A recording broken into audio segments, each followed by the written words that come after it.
Assalamualaikum warahmatullahi wabarakatuh. Salam sejahtera bagi kita semua. Yang saya hormati Profesor Dr. Agus Sartono MBA, selaku dosen pembimbing, dan yang saya hormati Bapak Ibu Dewan Penguji. Perkenalkan, saya Yuda Zaramawati, mahasiswa program studi Magister Manajemen Fakultas Ekonomi dan Bisnis Universitas Gadjah Mada. Pada kesempatan kali ini, saya akan mempresentasikan hasil penelitian saya yang berjudul Pengaruh Institutional Ownership dan Stock Liquidity terhadap Dividen Polisi pada perusahaan S&P 500 tahun 2018 sampai 2023. Pasar modal saat ini mengalami perubahan yang cukup cepat karena beberapa faktor seperti adanya perubahan teknologi, adanya inflasi, konflik geopolitik, dan juga fluktuasi suku bunga. Pada situasi seperti ini, kebijakan dividen dianggap menjadi fokus utama karena mencerminkan indikator kepercayaan manajemen dan juga kestabilan kondisi keuangan perusahaan. Selain itu juga, adanya pandemi COVID beberapa tahun terakhir menimbulkan tekanan pada arus kas perusahaan dan berdampak pada kebijakan distribusi dividen, sehingga banyak perusahaan yang mengubah kebijakan dividennya untuk menjaga likuiditasnya. Seperti di beberapa negara maju, contohnya Amerika Serikat, meskipun sudah memiliki regulasi yang cukup kuat, namun tidak semua perusahaan konsisten dalam membayar dividen pada masa krisis. Hal ini dapat dilihat dari distribusi pembagian dividen yang menunjukkan adanya penurunan probabilitas dan proporsi dividen pada tahun 2020 sampai 2022. Dan itu kebijakan dividen juga dapat dipengaruhi oleh beberapa faktor internal dan faktor eksternal seperti kondisi ekonomi, regulasi, profitabilitas, dan juga capital structure. Namun juga faktor internal makro seperti institutional ownership dan stock liquidity juga dianggap mempunyai pengaruh dalam kebijakan dividen yang diberikan oleh perusahaan. Berdasarkan latar belakang tersebut, dapat dilihat bahwa periode 2018 sampai 2023 ditandai bahwa terdapat dinamika kompleks dalam penetapan dividennya, terutama di tengah kondisi ekonomi global yang tidak menentu. Selain itu, fokus penelitian ini diarahkan pada perusahaan dalam indeks S&P 500 dengan analisis yang dibagi dalam 3 periode untuk menangkap perubahan dampak ekonomi secara lebih komprehensif. Adapun pertanyaan penelitian dalam studi ini yaitu apakah institutional ownership memiliki pengaruh signifikan terhadap dividen polisi selama periode sebelum periode pandemi dan setelah pandemi. Selain itu juga, apakah stock liquidity berpengaruh signifikan terhadap dividen polisi pada perusahaan S&P selama periode pandemi, sebelum pandemi, dan setelah pandemi. Selain itu juga ada tujuan penelitian, yaitu untuk melakukan analisis pengaruh institutional ownership dan stock liquidity terhadap dividen polisi selama periode sebelum pandemi, selama pandemi, dan setelah periode setelah pandemi. Adapun manfaat penelitian ini baik secara teoritis maupun secara praktis. Selanjutnya, literatur review dalam studi ini, dalam penelitian ini, digunakan dua teori utama, yaitu agensi teori yang menjelaskan mengenai adanya konflik kepentingan antara manajemen sebagai agen dan juga pemegang saham sebagai prinsipal.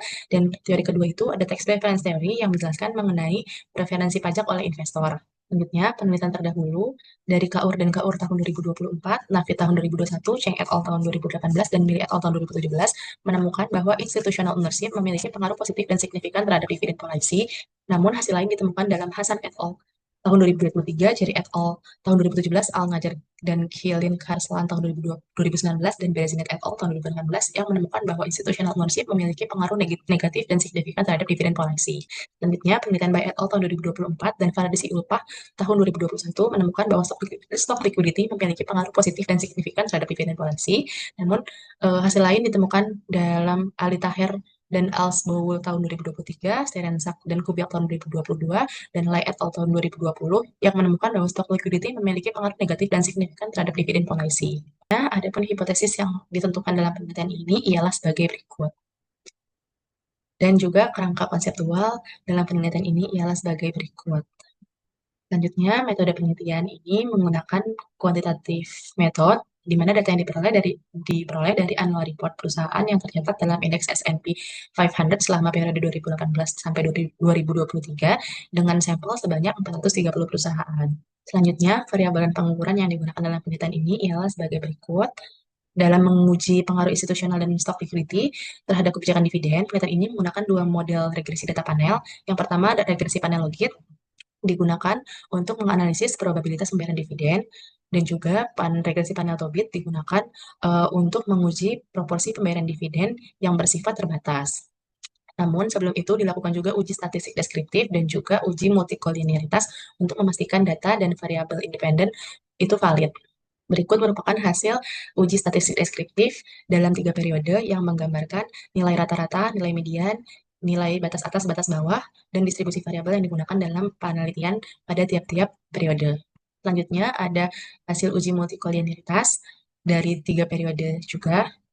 Selanjutnya hasil uji regresi logit dalam hasil uji regresi logit dapat diinterpretasikan ada uji Haas-Marlem-Shah dan uji Wald sebagai uji validitas model. Selanjutnya, hasil uji regresi logitnya pada periode sebelum pandemi didapati hasil bahwa institutional ownership memiliki nilai koefisien negatif, stock liquidity memiliki nilai koefisien negatif, dan juga return on asset memiliki nilai koefisien negatif dengan p-value kurang dari 0,05, yang mana berarti institutional ownership, stock liquidity, dan juga return on asset memiliki pengaruh negatif dan signifikan terhadap probabilitas pembagian dividen pada periode sebelum pandemi. Namun, variabel firm size dan leverage memiliki nilai p-value lebih dari 0,05 sehingga dapat disimpulkan bahwa firm size dan leverage tidak memiliki pengaruh signifikan terhadap probabilitas pembagian dividen pada periode pandemi. Selanjutnya, hasil uji logit pada periode selama pandemi didapati hasil bahwa institutional ownership dan stock liquidity memiliki nilai koefisien negatif dan juga nilai p-value kurang dari 0,05 sehingga dapat disimpulkan bahwa institutional ownership dan juga stock liquidity memiliki pengaruh negatif signifikan terhadap probabilitas pembagian dividen pada periode pandemi. Sementara itu, variabel return on asset, firm size, dan leverage memiliki p-value lebih dari 0,05 sehingga dapat disimpulkan bahwa tidak terdapat pengaruh signifikan terhadap probabilitas pembagian dividen pada periode selama pandemi. Hasil uji logit selanjutnya ada dari hasil uji logit periode setelah pandemi. Didapati hasil bahwa institutional ownership tidak lagi memiliki pengaruh signifikan terhadap probabilitas pembagian dividen. Hal ini dilihat dari p-value yang lebih dari 0,05. Sementara itu, stock liquidity dan return on asset memiliki nilai koefisien negatif dan juga p-value kurang dari 0,05. Sehingga dapat disimpulkan bahwa stock liquidity dan juga return on asset masih memiliki pengaruh negatif signifikan terhadap probabilitas pembagian dividen pada periode setelah pandemi. Sementara itu juga variabel firm size dan leverage memiliki p-value lebih dari 0,05 sehingga firm size dan leverage tidak memiliki pengaruh signifikan terhadap probabilitas pembagian dividen pada periode setelah pandemi. Selanjutnya ada hasil uji dari regresi Tobit di mana didapati nilai likelihood dan juga uji Wald sebagai berikut. Selanjutnya ada hasil uji regresi Tobit pada periode sebelum pandemi didapati hasil bahwa institutional ownership dan stock liquidity serta return on asset memiliki nilai koefisien negatif dan p-value kurang dari 0,05 sehingga dapat disimpulkan bahwa institutional ownership, stock liquidity, dan juga return on asset memiliki pengaruh negatif dan signifikan terhadap proporsi dividen yang dibagikan pada periode sebelum pandemi. Sementara itu, variabel firm size dan leverage memiliki p-value lebih dari 0,05, yang mana berarti tidak terdapat pengaruh signifikan terhadap proporsi dividen yang dibagikan. Selanjutnya, hasil uji Tobit periode pandemi didapati hasil institutional ownership memiliki p-value lebih dari 0,05 sehingga dapat disimpulkan bahwa institutional ownership tidak memiliki pengaruh signifikan terhadap proporsi dividen yang dibagikan selama pandemi. Sementara itu, stock liquidity dan return on asset memiliki pengaruh negatif signifikan terhadap proporsi dividen yang dibagikan selama periode pandemi. Selanjutnya, hasil uji Tobit pada periode setelah pandemi didapati hasil bahwa institutional ownership, stock liquidity, firm size, dan leverage memiliki p-value lebih dari 0,05 sehingga dapat disimpulkan bahwa institutional ownership, stock liquidity, firm size, dan juga leverage tidak memiliki pengaruh signifikan terhadap proporsi dividen yang dibagikan pada periode setelah pandemi. Namun, variabel return on asset memiliki nilai koefisien negatif dan juga p-value kurang dari 0,05 sehingga dapat disimpulkan bahwa ROA memiliki pengaruh negatif dan signifikan terhadap proporsi dividen yang dibagikan. Selanjutnya masuk ke dalam pembahasan di mana sebelum pandemi institutional ownership memiliki pengaruh negatif dan signifikan terhadap probabilitas dan proporsi dividen, yang artinya semakin besar kepemilikan institusional, maka semakin kecil kemungkinan dan besaran dividen yang dibagikan. Temuan ini juga sejalan dengan kerangka agensi teori yang menyatakan bahwa adanya pengawasan yang cukup ketat dari investor institusional dapat mempengaruhi kebutuhan dividen untuk membayarkan kebutuhan perusahaan untuk membayarkan dividennya sebagai alat kontrol perusahaan. Selain itu juga dari sudut pandang tax preference theory, investor institusional cenderung lebih memilih capital gain dibandingkan dividen karena efisiensi pajak seperti di Amerika sendiri menerapkan adanya pajak ganda atas dividen. Oleh sebab itu, institutional ownership lebih cenderung untuk menyukai dividen, lebih menyukai capital gain daripada dividen. Selanjutnya, selama pandemi, pengaruh negatif signifikan terhadap probabilitas dividen, namun tidak signifikan terhadap proporsi dividen yang dibagikan. Hal ini mencerminkan bahwa meskipun perusahaan lebih jarang untuk membagikan dividennya, namun besarannya tidak banyak berubah. Hal ini dapat dikaitkan dengan tingginya ketidakpastian ekonomi yang membuat perusahaan cenderung untuk lebih berhati-hati. Dan hasil yang didapati setelah pandemi, di mana tidak terdapat pengaruh signifikan terhadap kebijakan dividen perusahaan, baik terhadap probabilitas maupun terhadap proporsi pembagian dividen. Yang artinya, perusahaan sudah merubah kebijakan strategi dalam menghadapi ketidakpastian ekonomi. Selanjutnya, variabel stock liquidity didapati hasil bahwa sebelum pandemi dan selama pandemi terdapat pengaruh negatif signifikan terhadap probabilitas dan proporsi pembagian dividen. Namun pada setelah pandemi, uh, stock liquidity hanya memiliki pengaruh negatif signifikan terhadap probabilitas pembagian dividen, namun pada proporsi pembagian dividennya tidak lagi memiliki pengaruh yang signifikan. Hal ini dapat dikarenakan likuiditas saham yang tinggi membuat pasar menjadi lebih transparan, sehingga informasi yang tersebar juga semakin luas, dan juga investor bisa menguasai perusahaan secara langsung. Karena ada pengawasan ini, maka perusahaan tidak lagi memerlukan dividen sebagai sinyal kondisi keuangan bagi pasar. Dalam hal ini, para pemegang saham bisa menciptakan homemade dividen dari capital gain-nya, sehingga kebijakan dividen tidak lagi diperlukan sebagai sinyal bagi perusahaan. Namun, setelah pandemi, terdapat hasil tidak signifikan, yang berarti perusahaan sudah menghadapi kondisi pasar yang cukup liquid dan informasi yang sudah tersebar dengan baik, sehingga dividen bukan lagi faktor utama untuk menarik investor. Selanjutnya, return on asset didapati hasil eh, memiliki pengaruh negatif signifikan terhadap probabilitas dan proporsi pembagian dividen pada sebelum pandemi, eh, yang mana berarti perusahaan yang lebih profitable cenderung untuk menahan labanya untuk digunakan sebagai reinvestasi, bukan lagi untuk membagikan dividen. Nah, selama pandemi didapati hasil tidak terdapat pengaruh signifikan terhadap probabilitas dividen, namun memiliki pengaruh negatif dan signifikan terhadap proporsi pembagian dividen.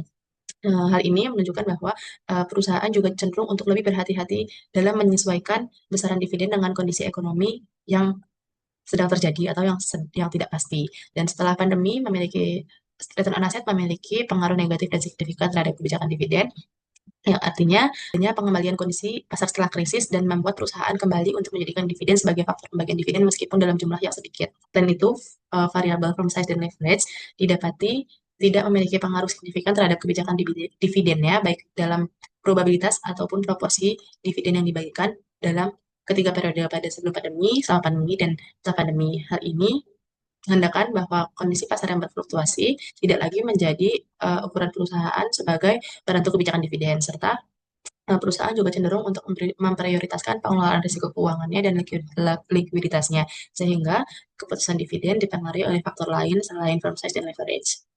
Selanjutnya, bagian kesimpulan yaitu kebijakan dividen tidak bersifat adaptif, di mana perusahaan lebih menyesuaikan strategi kebijakan dividen terhadap kondisi eksternal seperti adanya krisis. Selain itu juga institusional memiliki efektivitas dalam kondisi pasar yang stabil, namun dalam situasi pasca krisis, fungsi monitoring cenderung kurang mempengaruhi kebijakan dividen perusahaan. Selain itu juga, stock liquidity mempunyai peranan dalam mempengaruhi keputusan pembagian dividen. Kondisi pasar yang lebih liquid memberikan investor untuk mempunyai alternatif lain dalam memperoleh kasnya, sehingga mengurangi tekanan bagi perusahaan untuk membagikan dividennya. Selanjutnya, juga ROA memiliki pengaruh negatif terhadap proporsi dividen, terutama pada saat kondisi krisis. Hal ini mencerminkan bahwa adanya kecenderungan perusahaan untuk menahan labanya dan lebih menggunakannya untuk keperluan reinvestasi.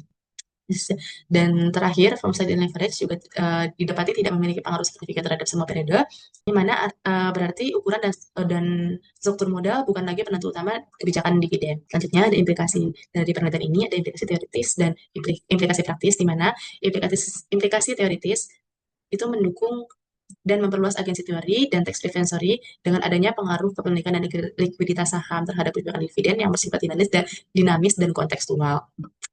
Selain itu juga memberikan kontribusi pada literatur kebijakan dividen di masa krisis dan juga pemulihan ekonomi. Dan implikasi praktisnya, yaitu perusahaan perlu untuk merancang kebijakan dividen yang adaptif terhadap kondisi pasar dan tekanan eksternal yang fluktuatif, dan juga kebijakan dividen perlu untuk dianalisis dengan mempertimbangkan tidak hanya dari segi profitabilitas saja, profitabilitas dan ukuran perusahaan saja, namun juga uh, dalam struktur kepemilikan serta dinamika makroekonomi. Selanjutnya, keterbatasan dalam penelitian ini ialah sampelnya terbatas hanya menggunakan perusahaan dalam indeks S&P 500 saja.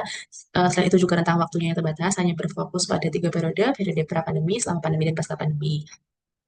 Dan itu juga saran dalam penelitian ini ialah bagi penelitian selanjutnya dapat memperluas cakupan sampel dengan memasukkan perusahaan dengan skala menengah atau skala kecil serta perusahaan dari indeks lain seperti negara-negara berkembang. Jadi bisa dibandingkan dari negara maju dan negara berkembang. Selanjutnya, dan itu juga penelitian selanjutnya bisa menambahkan variabel lain seperti kepemilikan manajerial, struktur dewan direksi, kebijakan pajak, cash flow, dan case holding untuk memberi gambaran yang lebih komprehensif terkait keputusan dividen. Sekian presentasi dari saya, kurang lebihnya mohon maaf. Terima kasih atas perhatiannya. Assalamualaikum warahmatullahi wabarakatuh.